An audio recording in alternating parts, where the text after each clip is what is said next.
Are you stupid or something? You probably are, and buddy, that's alright. You're in the right place to learn some stuff, so stick around and you just might. My name is Notme, and I'll be asking some Q's, and at the end you'll be riddled with A's. You might score real high, but even if not, you'll sure be glad you played. If you're looking for prizes, just move along, there's no money for you to earn. You win by trying and doing your best, your prize is the stuff you learn. If you want to be an artiste, you have to know all you can about the world of art. So engage with this quiz, and at the end you'll say, I am smart.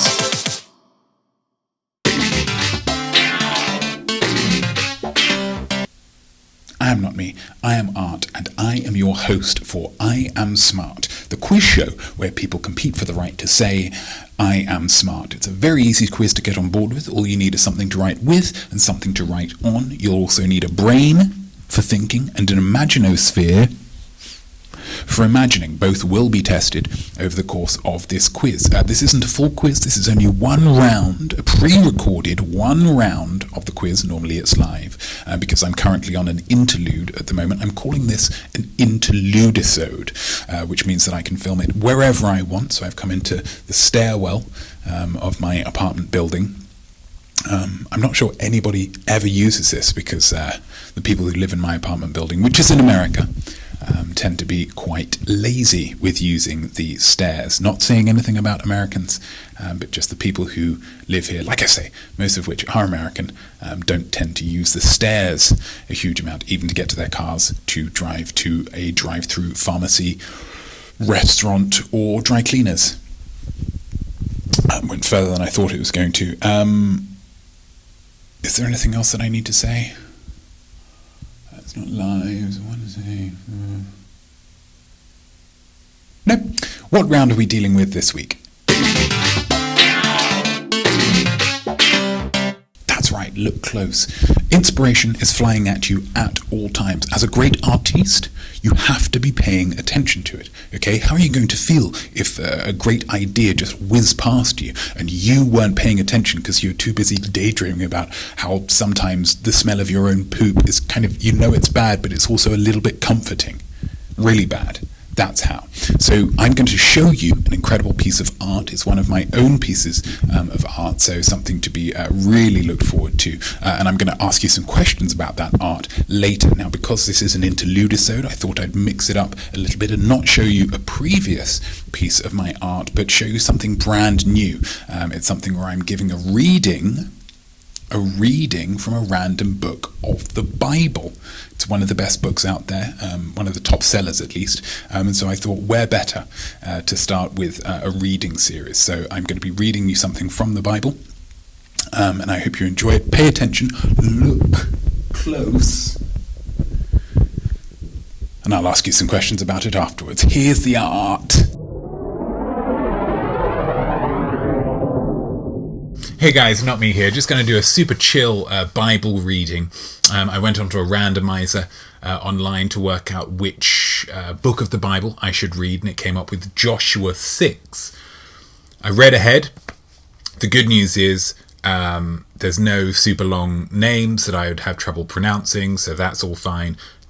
Also good news, it's an absolute banger. It's an absolute banger of a book, so look forward to that. The third point is, though, it is quite repetitive. I'm not going to criticize God, because obviously he's a terrific author, Bible, best-selling book of all time. The numbers speak for themselves, but it is very repetitious. Now, traditionally, when an author makes a book very repetitious, it's because they don't have a lot of confidence in the memory of their intended audience. Obviously, that's not the case here. God loves all of us. So there must be some kind of other reason, mysterious ways. We'll chalk it up to that. So basically, rather than doing a reading, I thought I'd just kind of paraphrase God. So basically, there's a city called Jericho, and there's a big wall around it. And the Israelites want to smash it up because they're taking their orders from Joshua, and Joshua taking his orders from the man upstairs, big man, God. Why God doesn't just speak to the Israelites themselves, I don't know. Again, he knows what he's doing. He's a clever dude. We just go with it. Yeah. So he's talking to Joshua. And he says, Josh, here's Jericho. Okay. what I want you to do is tell the guys. Joshua's like, you're not going to tell them yourself? And he's like, no, I'm going to tell you, you tell them. Just that I don't have to. And then they're all like, autographs and stuff. No, thank you, says God. Kind of. I'm paraphrasing. Kind of reading between the lines. God says to Joshua, tell the guys, you're going to take the Ark of the Covenant. You're going to march it around the city. Okay? Mind games. Yeah? You're going to march it around the city. In front of the Ark, there's going to be 7 priests. You're going to give them trumpets. Okay? Joshua's like, we're not going to take musicians. He's like, no, we're going to take priests and we're going to hope they can play the trumpet. We're going to give them ram's horn trumpets. Right? Joshua's like, cool, ram's horn trumpets. Writing it down. And then God says they're going to be playing the trumpets all the way. You're going to march them around the city. Yeah? Then the next day, guess what? Doing it again. Next day, doing it again. 6 days, we're going to march around the city once per day. 7th day, just to show them that something's up, we're going to march around 7 times. Okay? So there's lots of 7s going on here. 7 priests, 7 days, 7 times around the city. Yeah? On the 7th time, the priests are going to let out one big on the trumpets. When you guys hear that, you're going to shout. Yeah? Doesn't matter what you shout, just blah, right? Loud as you can, loud as you can. And what's going to happen then is I'm going to have infused you guys with some of my magic, and that magic is going to smash the walls down. Now again, I am God. I could just smash the walls down myself, but by giving the power to you a little bit, making you follow this strict set of instructions, a little sense of accomplishment for you. Also kind of keeps you in line. Yeah, obedience. Wall's going to come down. And what I want you to do is twofold. 1, kill everything. Okay? See a dude, kill him. See a woman, kill her. See a child, murder. Yeah? See a cow or sheep or a donkey. Slice, slice, slice. Dead, dead, dead. Okay? Rehab, not a thing. Back in these times. Tough times. Tough times. Just kill everything. Again, I probably would have gone another way. I've got a lot of compassion in my heart. And I would imagine, even in a war type situation, the top brass are going to be, the ones you going to want to take care of. Most of the guys probably just picking up a paycheck. Yeah, that's my gut feeling. But that's why I'm not God. That's why I'm not God. God says, go in there, murder everything. Yeah, and then burn it down. Before you burn it down, the other thing is I want you to take all of the gold, all of the silver, all of the bronze, all of the iron, and I want you to steal it and leave it in my treasury. And Joshua says, why? Because you want to sell it on later? And God says, no, because it's sacred to me. Now, I think it's implied that he is obviously just trying to have a little, backhander. The spoils of war. Why not? Why not? I don't know why he lies and says that it's sacred. But it's God. Again, we're not second guessing God. He wants all the valuable stuff because it's sacred. Yeah? Ask no questions, I'll tell you no lies. Essentially is what we're saying here. And Joshua says, yeah, that's cool, that's fine, don't worry about it. And so then in the story, then we hear Joshua tell all the guys, this is what the plan is, which we've just heard. So again, I don't think we need that. Then we have it described what they're doing when they're just following the plan. So that's 3 times we're hearing about it. Don't need it. Whole plan comes together very well. Trumpets, everybody shouts, walls come down, everybody goes in, stab, stab, stab, everything's dead, including the donkeys. Again, I don't think the donkeys are the decision makers here. Innocents caught up in a battle they never wanted any part of, yeah? Just wanted a couple of carrots here and there. Stealing all the valuable stuff, pop it in the treasury. God's like, cool, yeah, that sounds good. And God says, burn everything down. And like, we have kind of, we've killed everybody. Can we not just, no, burn it down, burn it down. And then God said, ups the ante. God ups the ante by saying, when you do, destroy it, I'm going to place a curse on this by saying that if anyone wants to, this is actually quite nicely worded, so I'm going to read this. Cursed before the Lord is the one who undertakes to rebuild this city, Jericho.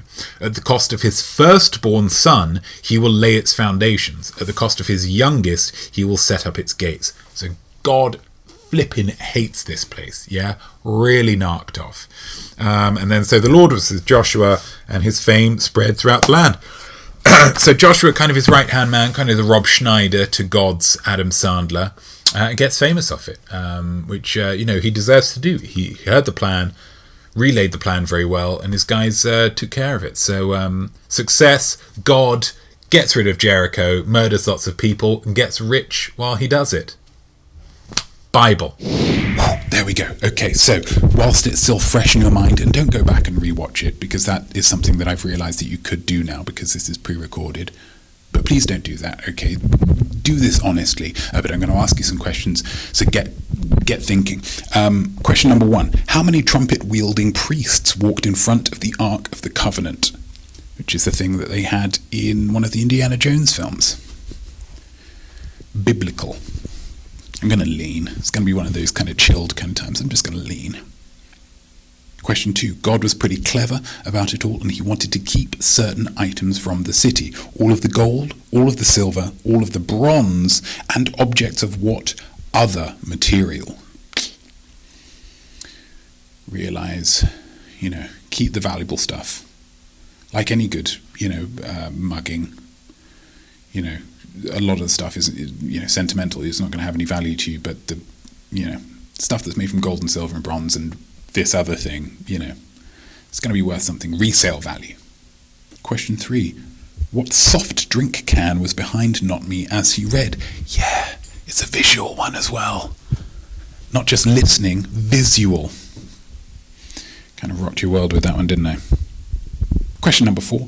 What was the name of the prostitute who was spared by God? Prostitute who he had a little soft spot for.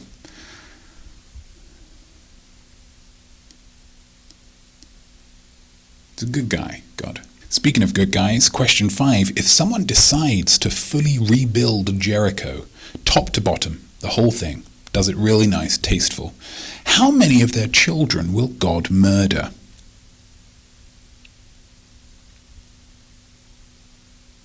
How many? Doesn't go into detail about what would happen if the guy was, barren, unable to have kids, or uninterested in having kids. Cross that bridge when you come to it, I suppose. So those are the 5 questions, but of course we always, in every round of I Am Smart, the Notme quiz, will have 5 questions and a musing. The musing for this round, very simply, what's your favourite bit in the Bible? What's your favourite bit in the Bible? It's all good, obviously. It was written by God. But what's your favourite bit? I asked you some questions, but now the question part is done.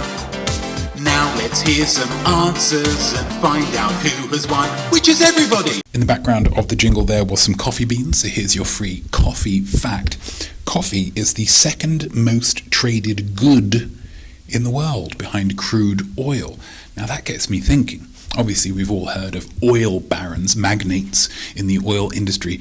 That must mean that there's also coffee magnates, right? Coffee barons doing their shady deals and getting into hijinks, which, I have to say, is an HBO miniseries I would 100% watch. Let's have some answers. Question 1 was how many trumpet-wielding priests walked in front of the Ark of the Covenant? The answer's 7. A lot of 7s in that story. Truth. But yeah, 7 was the number of priests. I don't know why you'd needed 7 specifically, but mysterious ways, guys, let's not question it. God wanted to keep all of the gold and the silver and the bronze for himself, and objects of what other material? Iron. It's not as sexy, not as enticing as the other materials, but still worth a bob or two. So yeah, smart from God, as ever, smart. Question 3, what soft drink can was behind Notme as he read? It was a Coca-Cola. Own brand. I don't mean to brag, but what was the name of the prostitute who was spared? It was Rahab. Rahab, that's a name that's left popular circles, hasn't it? I'm not sure why. Not sure why. It's very, very pretty in its own way. And if someone decides to fully rebuild Jericho top to bottom, how many of their children will God murder? 2. The first one and the last one, yet again, benefiting those awkward middle children.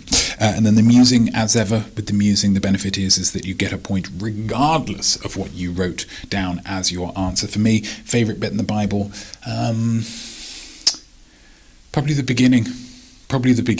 Just nothing, and then God, except for God. There was God. You know what I'd like to see from the Bible? Prequel. Because what was God doing? Nothing. Not even light. He just came up with light. But he was just there on his own in the dark. Like, what are you doing there, dude? Like, even just a monologue or something, just like feeling cold, would he feel cold? Had cold been invented? God, it's a real head scratcher. But it asks a lot of questions, which is what's so great about the Bible. So there we go. I would like to remind you that in I Am Smart, the only person you're competing with is yourself. There is no point threshold to being smart. So if you got all the questions right that you could have realistically been expected to get, which I suppose in this round is pretty much all of them, you are smart. Okay? I want to see what you got out of 6, maximum 6. You would have got at least 1 for writing something for the musing, but something between 1 and 6. I want to see what you got in the comments. So please write your score in the comments, and also what you wrote for your musing. What's your favourite bit in the Bible? I would be very, very interested to read that. But thank you very much for watching this. I hope you've enjoyed it, had a little fun, learned something, and felt creative all at the same time. I am Notme, I am Art, and I very much hope that you tune into next week's Interludisode, the final Interludisode, I believe it will be. Yeah, God, they've gone so quickly, haven't they? Or we'll have another opportunity to say to the world, yes, oh baby, I am smart.